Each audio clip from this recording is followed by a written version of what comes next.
Mari kita berdoa. Kami mengucapkan syukur Tuhan. Kalau pada hari ini kami bisa melaksanakan ibadah. Walaupun kami berbeda tempat dan waktu. Kami percaya hadirat-Mu tetap ada di tengah-tengah kami. Jika kami mencari dan kami mendengar kebenaran firman-Mu. Dengan hati yang suci, hati yang murni. Ajari kami Tuhan. Menjadi orang yang taat, tekun, setia.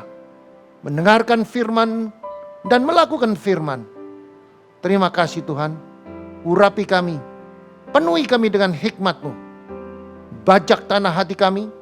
Agar setiap firman yang ditaburkan akan bertumbuh, berbuah.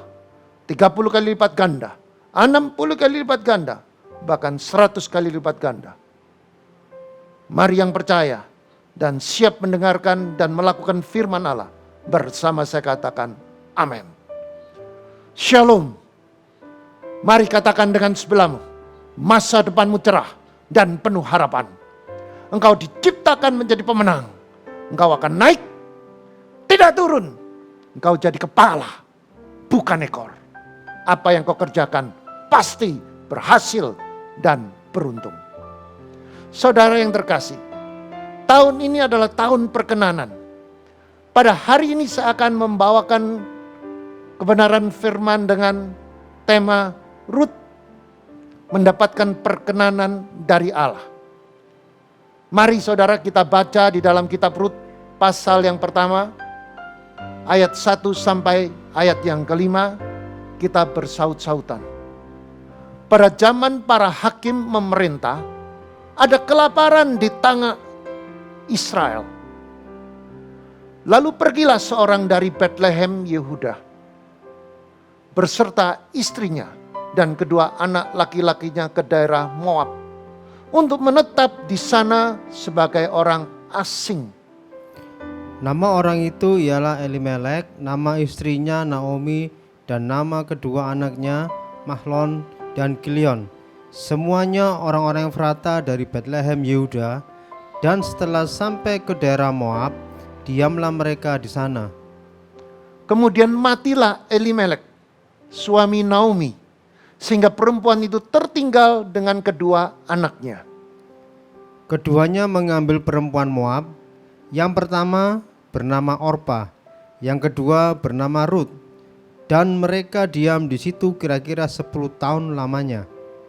Lalu matilah juga keduanya, yaitu Mahlon dan Kilion, sehingga perempuan itu kehilangan kedua anaknya dan suaminya.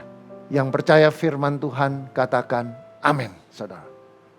Pada pasal awal kitab ini berkisah tentang suatu keluarga yang berpindah dari Bethlehem Yehuda ke daerah Moab.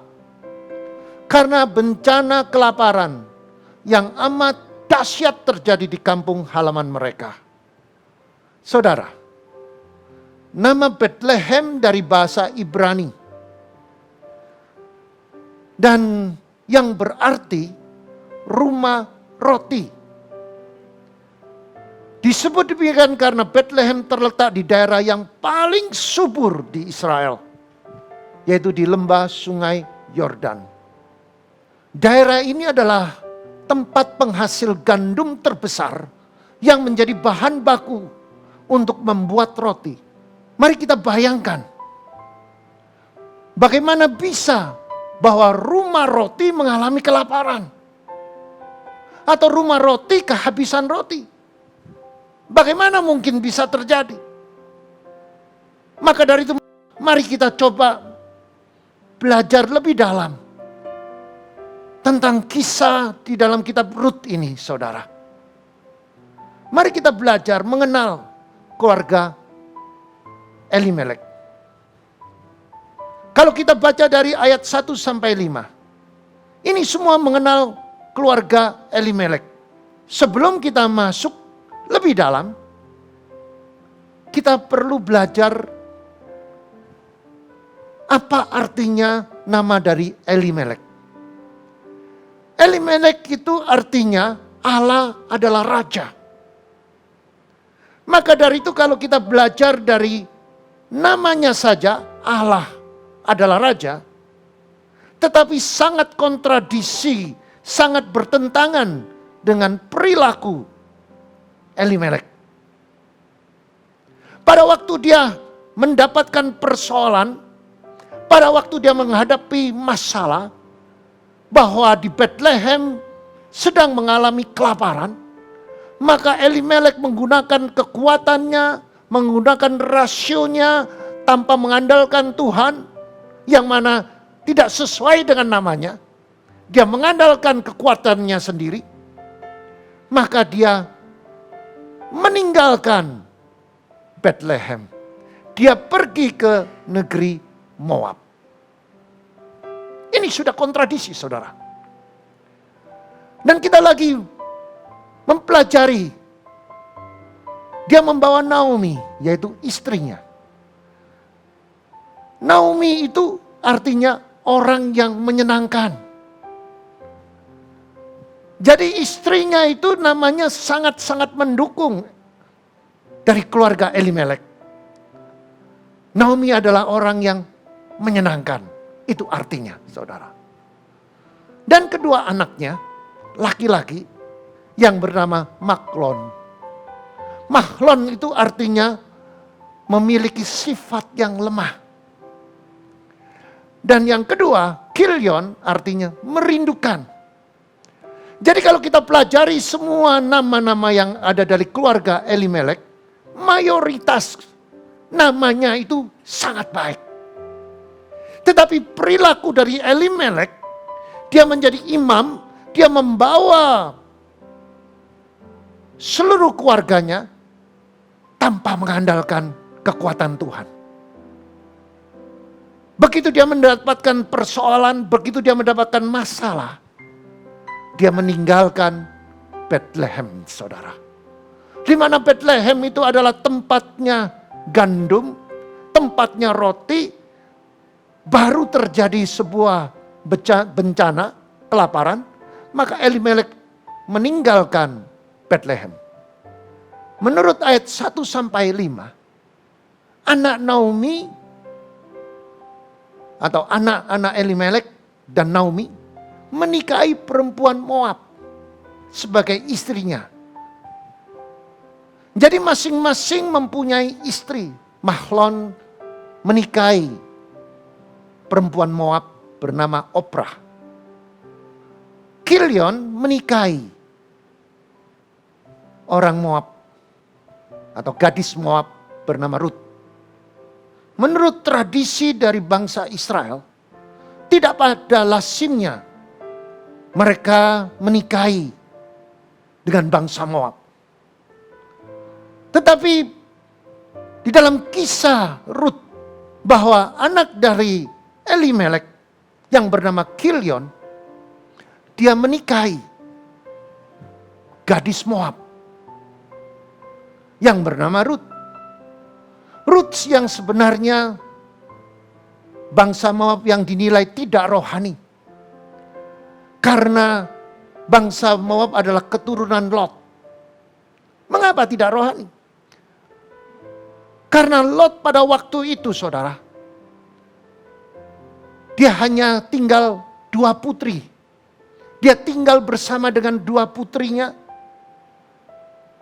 Dan kedua putrinya, karena istri dari Lot sudah meninggal, dan kedua putrinya mempunyai pikiran yang sangat-sangat menyesatkan.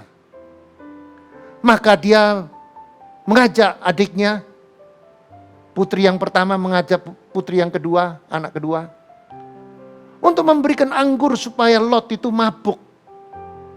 Dan setelah mabuk, saudara, mereka bersetubuh dengan ayahnya sendiri.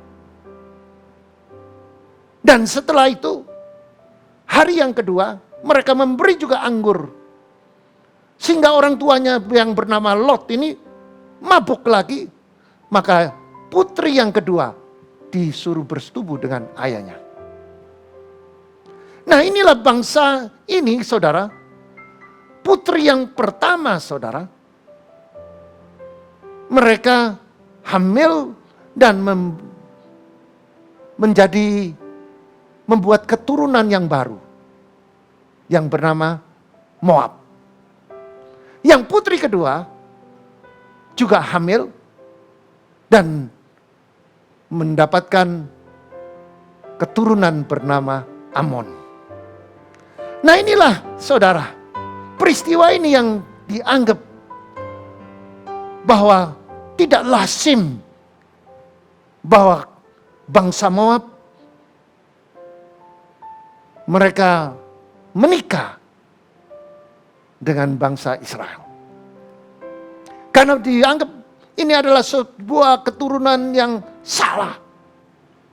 Incest. Perbuatan-perbuatan yang tidak pada lazimnya. Orang tuanya sendiri bersetubuh dengan anaknya sendiri tanpa diketahui oleh orang tuanya. Saudara bisa catat di dalam kitab Kejadian pasal 19 ayat 30 sampai 38. Disitulah saudara kisah bagaimana bangsa Moab dan bangsa Amon yang asal mulanya dimulai dari Lot yang mabuk, saudara. Lot mabuk, kedua anaknya mempunyai inisiatif yang sangat salah untuk mendapatkan keturunan. Nah saudara, setelah kita mempelajari dari kisah Rut pasal 1 ayat 1 sampai ayat yang kelima. Dan ayat selanjutnya ada sosok yang namanya Boas. Boas memiliki arti nama Boas ini. Artinya padanya ada kekuatan. Maka dari itu saudara, nama itu penting sekali. Dan dibuktikan di dalam diri Boas ada kekuatan yang luar biasa. Ia memiliki kekayaan, ia memiliki pengaruh, ia memiliki kekayaan yang melimpah. Dia terpandang, terhormat, sangat berpengaruh di dalam negerinya.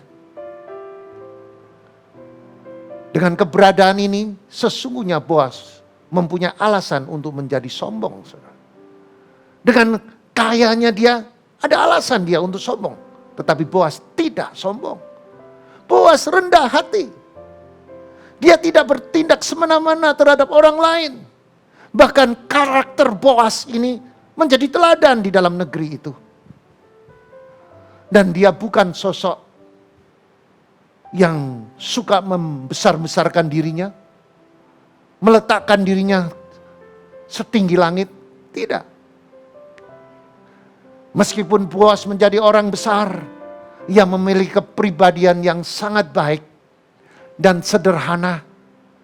Bahkan sangat rendah hati. Punya kepedulian kepada orang lain. Punya peduli dengan orang yang lemah. Kepada orang yang miskin.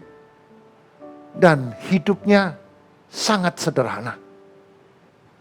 Dia peduli dengan orang yang menderita, saudara. Inilah gambaran seorang yang dinamakan Boas.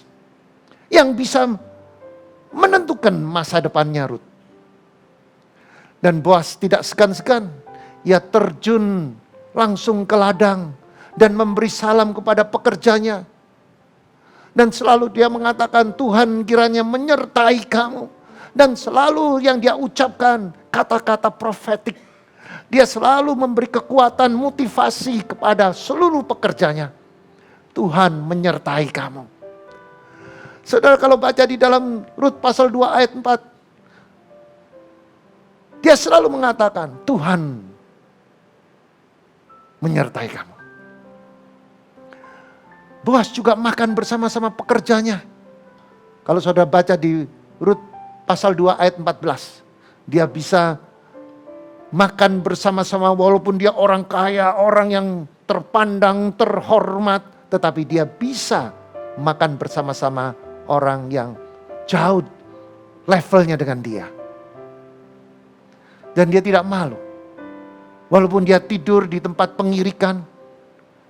Yang sangat sederhana. Kalau saudara baca di Rut pasal 3 ayat 7. Boas sangat-sangat Sederhana, dia tidur di tempat pengirikan. Nah saudara, hari ini kita mau belajar. Apa sebenarnya rahasia Rut mendapatkan perkenanan dari Boas? Apa sebabnya sampai Boas tersentuh hatinya berjumpa dengan Rut? Ada 3 alasan yang mempersiapkan Rut menjadi mempelai bagi Boas yang baik dan kaya. Yang pertama, Rut memiliki kasih yang melimpah kepada orang lain. Rut memiliki kasih yang melimpah kepada Naomi sebagai mertua. Saudara, biasanya mertua sama menantu itu selalu berselisih, selalu mayoritas saya katakan. Tetapi Rut, dia mempunyai kasih. Walaupun dia sedang menghadapi persoalan, walaupun dia kehilangan suami, walaupun dia kehilangan mertua laki-lakinya, dalam keadaan miskin, dalam keadaan susah, hidupnya menderita, dia tetap mempunyai kasih kepada Naomi. Saudara, kalau kita baca di dalam kitab 1 Korintus pasal 13 ayat 4 sampai 6. Kasih itu sabar. Itu yang dimiliki Rut. Kasih itu murah hati. Tidak cemburu. Tidak memegarkan diri. Tidak sombong. Tidak melakukan yang tidak sopan. Tidak mencari keuntungan diri sendiri. Ia tidak pemarah. Dan dia tidak menyimpan kesalahan orang lain. Ia tidak bersukacita karena ketidakadilan, tetapi karena kebenaran. Saudara perhatikan, Rut itu murah hati. Rut mau berkorban melayani dan merawat mertua dalam keadaan apapun. Baik keadaan miskin, bahkan bersedia mati bersama-sama mertuanya, di mana mertuanya berada. Ini adalah sesuatu yang tidak pada lazimnya.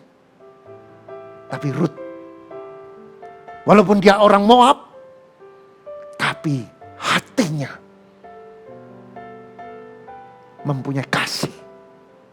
Hatinya penuh dengan kemurahan. Rela berkorban. Dan Rut bersedia mengakui identitasnya. Dirinya bangsa Moab. Dan dia mau menjadi bangsa Israel. Artinya dia mau mengubah yang mana dulunya bangsa yang dianggap bangsa yang tidak berkenan. Dan dia tinggalkan, dia buka jubahnya, dia tinggalkan, dia menjadi bangsa yang baru. Yaitu bangsa Israel. Inilah gambaran Rut mau berubah. Dia tidak mau lagi memakai manusia lamanya. Dia mau memakai manusia baru. Demikian juga di dalam kehidupan kita. Kita belajar untuk mengenal identitas kita. Banyak orang Kristen tidak mau mengenal manusia lamanya. Identitas manusia lamanya masih ada. Dia simpan rapat-rapat. Dan dia tidak akan berjumpa perkenanan dari Tuhan. Kalau hari ini saudara mengenal identitas saudara, masih ada manusia lama, tanggalkan manusia lama saudara. Dan saudara kenakan jubah yang baru. Dan pada waktu saudara mengenakan jubah baru, maka hadirat Allah akan hadir dan akan mengubah paradigma yang baru. Mengubah paradigma yang lama menjadi yang baru, dan saudara, apa yang saudara kerjakan pasti akan disertai Tuhan. Saudara, pengenalan identitas ini penting. Kerap kali kita tutup rapat-rapat manusia lama kita. Kita sering melakukan sesuatu yang tidak berkenan bagi Tuhan.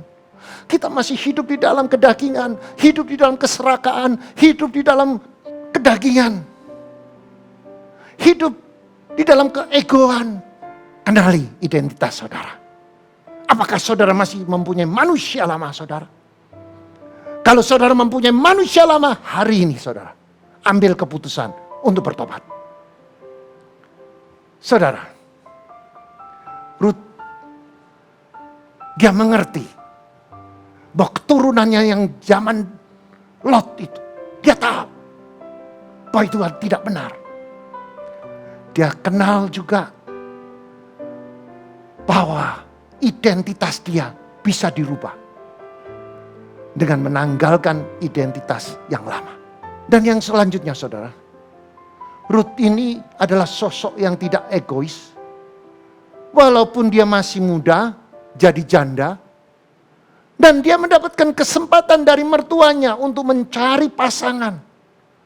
Naomi mengatakan, Ruth, kamu masih muda, jangan ikut saya. Saya mau pulang ke Bethlehem. Kamu jangan ikut saya. Kamu masih muda. Kamu boleh mencari pasangan lagi. Supaya kamu bisa hidup lebih baik lagi daripada keadaanmu miskin seperti sekarang. Saudara, biasanya saudara kalau manusia begitu mertuanya mengatakan demikian, pasti dia tinggalkan mertuanya yang miskin itu. Pasti dia mencari jalan untuk supaya dia mencari pasangan sendiri. Tetapi sosok Ruth, dia mengatakan dengan Naomi, tidak. Ruth menolak nasihat Naomi. Dia menolak nasihat dari manusia. Dia menolak bahwa manusia itu punya keterbatasan. Tapi Naomi mendesak Ruth. Dan Ruth tetap menolak. Apakah Ruth hanya menolak? Saya percaya Ruth dengan kesetiaannya, dia menunggu waktunya Tuhan. Saudara, berapa banyak orang Kristen yang sedang mengalami tekanan, mengalami masalah, mengalami persoalan. Begitu dia mendapatkan nasihat dari manusia untuk jalan pintas, dia terjang, saudara. Saudara yang terkasih, coba saudara renungkan dan perbandingkan antara Ruth dan Orpa. Ruth ini memang sangat spesial, saudara. Kasihnya, integritasnya, kesungguh-sungguhan. Berbeda dengan Orpa. Orpa memang juga disuruh oleh Naomi, tinggalkan. Dan Orpa mengatakan tidak. Dia menangis. Di dalam Rut pasal 1 ayat 14, menangislah pula mereka dengan suara keras. Lalu Orpa mencium mertua itu dan minta diri, tetapi Rut tetap berpaut padanya. Artinya memang saudara, dua-duanya mengatakan tidak. Kita tetap mau bersama dengan Naomi, walaupun kita miskin, walaupun kita susah. Tapi Naomi katakan, kamu harus tinggalkan aku. Kamu masih muda. Kamu cari pasangan lagi. Kamu kalau nunggu saya tidak mungkin lagi punya anak lagi. Dan kalau sudah besar pun kamu juga sudah tua. Nggak mungkin. Orpa dengan Rut sangat berbeda. Sama-sama menangis. Sama-sama dilihat dari luar seperti semuanya, kedua-duanya mempunyai kasih. Tetapi saudara, Orpa hanya casingnya saja. Berbeda dengan Rut. Rut luar dalamnya sama. Dia tetap mau melayani mertuanya. Tapi Orpa, walaupun dia menangis, Naomi katakan jangan, tinggalkan aku aja. Akhirnya Orpa ambil kesempatan, mencium mertuanya dan meminta diri dan dia tinggalkan. Tetapi Rut tetap bersama Naomi. Inilah kehebatan. Inilah sesuatu yang menyentuh hati Tuhan. Bahwa dia mempunyai integritas, dia mempunyai tanggung jawab, dia mempunyai kasih. Dia mau bertanggung jawab kepada seluruh kehidupan orang tua. Hari-hari ini banyak anak-anak yang tidak mengerti kesusahannya orang tua. Hari-hari ini Banyak anak-anak yang tidak menghormati orang tua. Tetapi Rut, dia sangat menghormati. Walaupun dia itu mertua, dia hormati. Bahkan dia mengasihi. Dan dia bisa mengerti kesusahannya Naomi. Dia mengerti ada kekosongan di dalam Naomi. Dia mengerti ada kesulitan, ada masalah, ada persoalan, ada tekanan. Sehingga pada waktu dia kembali ke Bethlehem, ada orang mengatakan, itu Naomi. Jangan panggil aku Naomi. Panggil aku marah. Artinya panggil aku orang yang pahit. Aku pahit. Aku kehilangan anak, 2 anak. Aku kehilangan 1 suami. Rut mengerti. Rut sadar bahwa ada kekosongan di dalam ruangan seorang Naomi. Inilah kehebatan dari Rut. Mempunyai understanding, mempunyai pengertian, mau berbagi, mau tahu, tidak ego, murah hati. Berapa banyak di dalam hidup ini kita hanya mau mengerti kesulitannya kita. Mau orang mengerti kesulitan kita. Tapi kita tidak mau mengerti ada kekosongan dalam kehidupan orang lain. Yang kedua, saudara. Rut memiliki rasa tanggung jawab besar terhadap mertuanya. Kalau kita baca di dalam Rut pasal 2 ayat 1-3, mari kita baca berganti-gantian. Naomi itu mempunyai seorang sanak dari pihak suami, seorang kaya raya dari kaum Elimelek, namanya Boas. Maka Rut perempuan Moab itu berkata kepada Naomi, biarkanlah aku pergi ke ladang memungut bulir-bulir jelai di belakang orang yang murah hati kepadaku. Dan saud Naomi kepadanya, pergilah anakku. Pergilah ia lalu sampai di ladang dan memungut jelai di belakang penyapit-penyapit. Kebetulan ia berada di tanah milik Boas yang berasal dari kaum Elimelek. Saudara perhatikan, Rut itu memiliki rasa tanggung jawab terhadap mertua. Maka dia bersedia pergi ke tempat penyapit, tempat orang yang menyapit gandum, saudara. Mereka pergi ke ladang memungut bulir-bulir jelai di belakang orang. Jadi dia mengambil sisa-sisanya. Dia kumpulkan semuanya, saudara. Untuk supaya dibawa pulang makan bersama-sama Naomi. Saudara, inilah yang saya katakan Rut punya tanggung jawab. Dia rendah hati, dia tidak malu, dia mencari sesuap nasi bersama-sama dengan memungut bulir-bulir yang tersisa-sisa oleh penyapit. Saudara perhatikan, kerendahan hati itu mengubah masa depan Rut. Ia pergi lalu sampai di ladang dan memungut jelai-jelai di belakang penyapit. Dikatakan kebetulan berada di dalam tanah milik Boas. Berasal dari kaum Elimelek.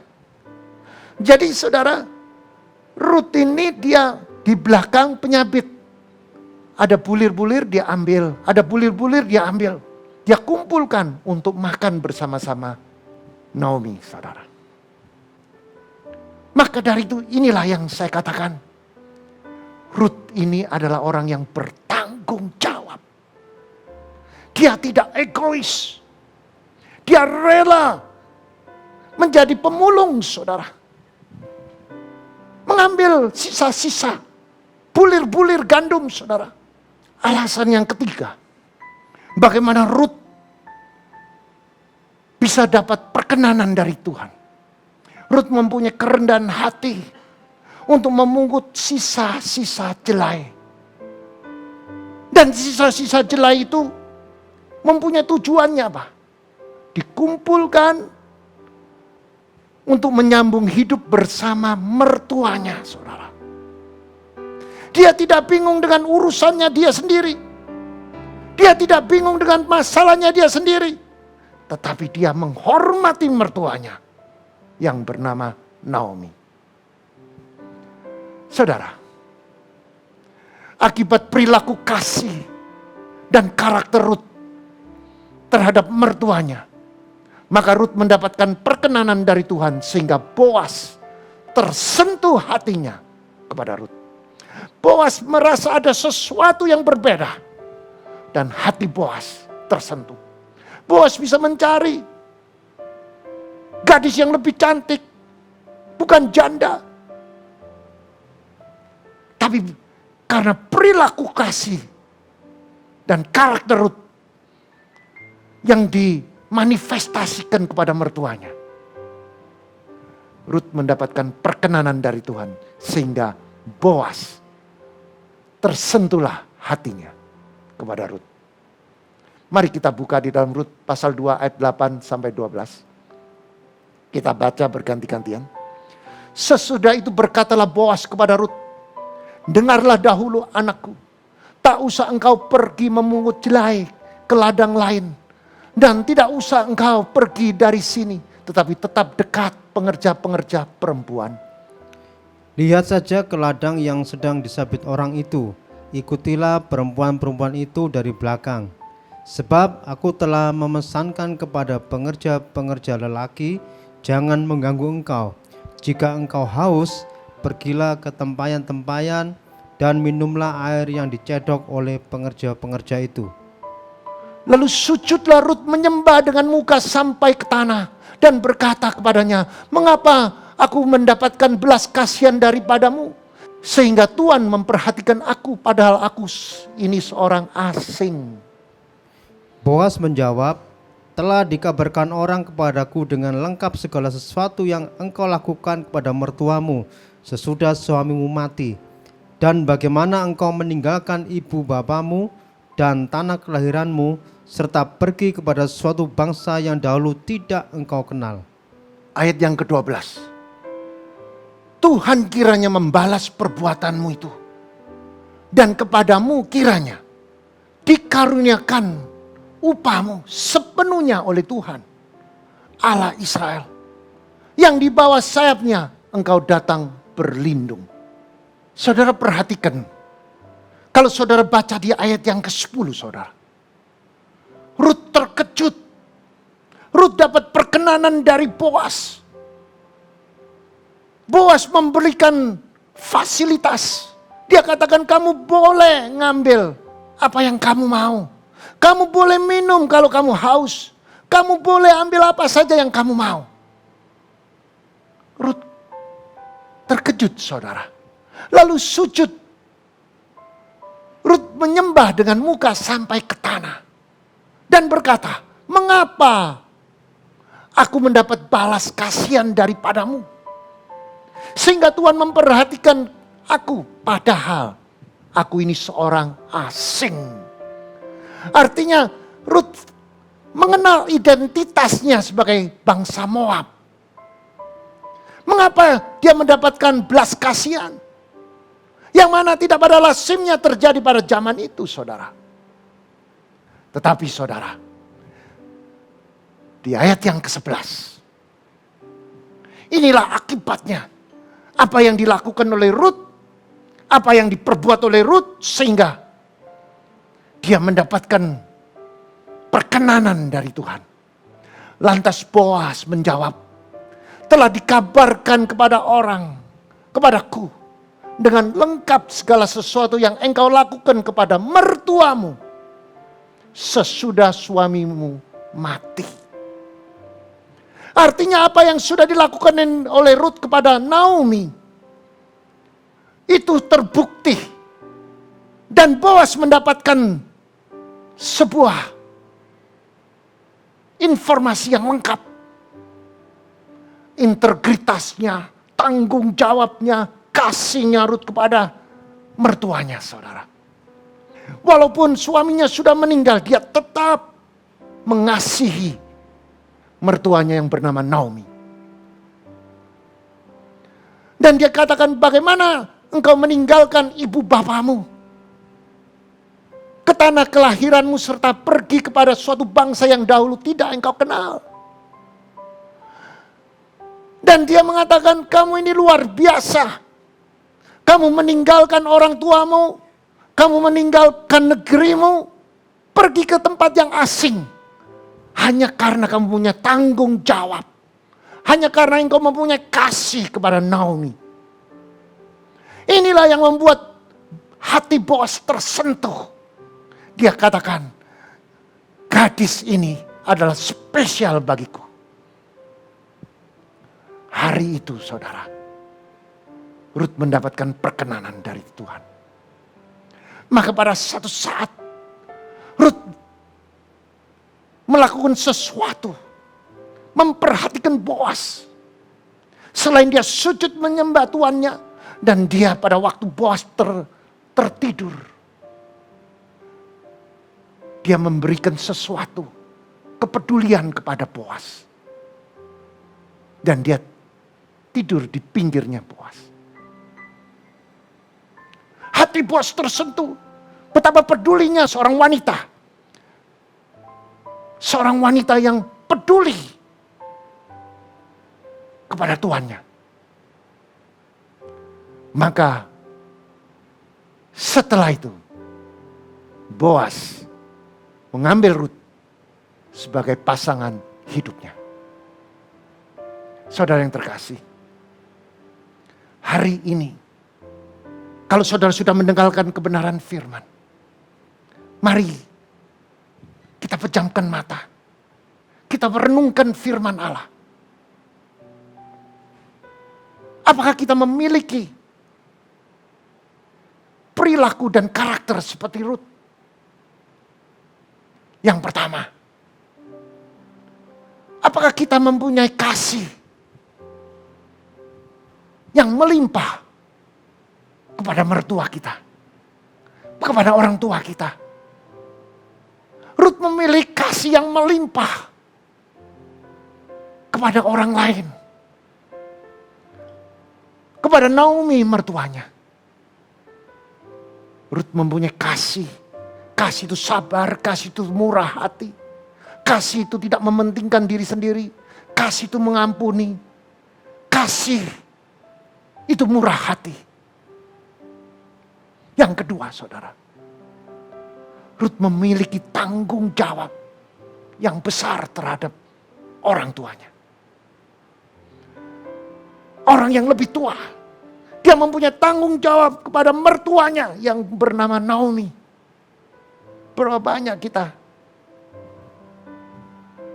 dari kecil didewasakan. Saya melihat begitu banyak lansia-lansia yang ditinggalkan oleh anak-anaknya. Setiap kita harus ingat, hormati orang tuamu, hormati mertuamu, supaya panjang umurmu. Yang ketiga saudara, Rut mempunyai kerendahan hati. Berapa banyak kita tidak punya kerendahan hati. Rut rendah hati untuk memungut sisa-sisa jelait yang tercecer di bawah, dikumpulkan untuk menyambung hidup bersama mertuanya bernama Naomi. Artinya dia jadi pemulung saudara. Dia rela jadi pemulung. Saudara, mari kita merenungkan apakah kita punya kerendahan hati untuk melakukan sesuatu untuk menyenangkan orang lain. Jika saudara lakukan, Allah yang di atas, hatinya akan tersentuh. Dan dia akan memberikan perkenanan bagi saudara dan saya. Setiap saudara yang hati saudara tersentuh oleh firman Tuhan, saudara boleh angkat tangan. Saya mau berdoa untuk saudara. Tuhan, engkau melihat tangan-tangan yang terangkat. Jamah setiap tangan yang terangkat. Jadikan mereka Rut-Rut yang berdampak di tengah-tengah keluarga, yang berdampak di tengah-tengah komunitas. Urapi mereka. Miliki mereka. Jadikan mereka setiap tangan yang terangkat memiliki kasih. Jadikan mereka mempunyai tanggung jawab. Jadikan mereka mempunyai kerendahan hati. Saya percaya setiap saudara yang melakukan kebenaran firman, hidupmu akan mendapatkan perkenanan. Engkau akan naik tidak turun. Apa yang kau kerjakan Tuhan bikin engkau berhasil dan beruntung. Bagi saudara yang belum mengenal Tuhan dan ingin menerima Yesus sebagai juru selamat pribadi, saudara boleh angkat tangan. Setiap saudara yang mengangkat tangan mengikuti saya. Tuhan, ini aku. Hari ini aku mau menerima Tuhan Yesus sebagai juru selamat pribadiku. Karena firman Tuhan mengatakan, dengan mulut mengaku Yesus Tuhan, dengan hati percaya Yesus bangkit pada hari ketiga, aku menerima keselamatan. Di dalam nama Yesus, engkau sudah menerima keselamatan. Dan engkau saat ini katakan, aku akan tinggalkan dosaku. Dan aku mau menjadi manusia yang baru. Setiap saudara yang sudah mengangkat tangan, saudara akan mencari gereja yang terdekat. Supaya saudara dibaptis, saudara dibimbing, dilatih, diajar kebenaran firman. Dan sejak hari ini, saudara sudah menerima keselamatan yang kekal. Mari yang percaya bersama saya katakan amin. Mari angkat kedua tanganmu. Jika engkau mendengarkan firman dan melakukan, tidak menyimpang ke kiri dan ke kanan, maka Tuhan akan buka tingkap-tingkap langit. Diberkatilah kesehatanmu, diberkatilah pelayananmu, diberkatilah kerohanian, diberkatilah rumah tanggamu, diberkatilah suamimu, diberkatilah istrimu, diberkatilah anak cucumu, diberkatilah kedua orang tuamu, diberkatilah kedua mertuamu, diberkatilah menantumu, diberkatilah sanak saudaramu, diberkatilah usaha pekerjaanmu, diberkatilah tokomu, diberkatilah pabrikmu, diberkatilah ladangmu, diberkatilah ternakmu, diberkatilah studimu. Engkau akan naik, tidak turun. Engkau jadi kepala, bukan ekor. Engkau tidak hutang, melainkan mengutangi seluruh bangsa. Masuk diberkati, keluar diberkati. Apa yang kau kerjakan semuanya berhasil dan beruntung. Terimalah berkat damai sejahtera dan persekutuan Roh Kudus mulai hari ini sampai Maranatha dan sampai Tuhan Yesus datang kedua kalinya. Mari yang percaya bersama saya katakan amin.